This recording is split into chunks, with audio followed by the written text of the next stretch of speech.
When Stanley came to a set of 2 open doors, he entered the door on his left.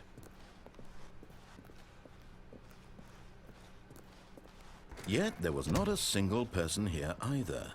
Feeling a wave of disbelief, Stanley decided to go up to his boss. Coming to a staircase, Stanley walked upstairs to his boss's office.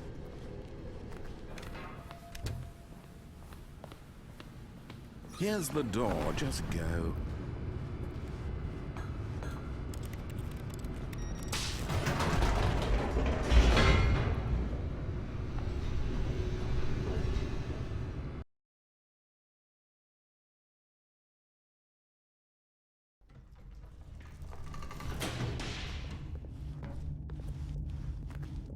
Stanley walked straight ahead through the large door that read Mind Control Facility.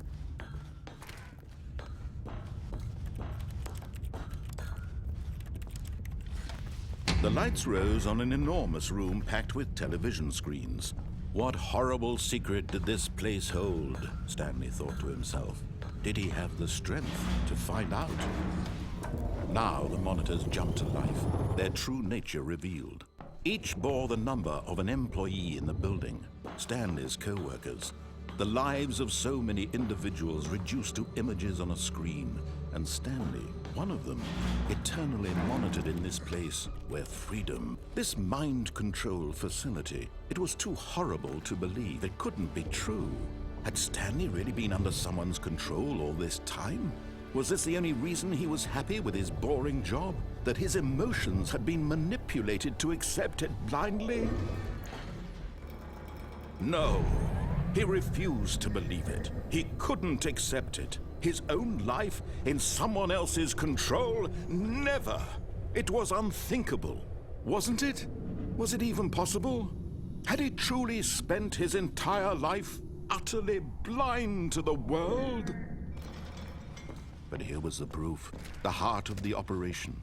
Controls labeled with emotions, happy or sad or content, walking, eating, working, all of it monitored and commanded from this very place.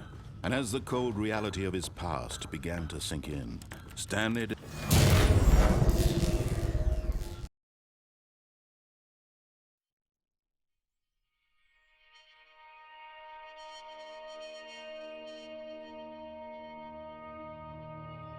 blackness and a rising chill of uncertainty.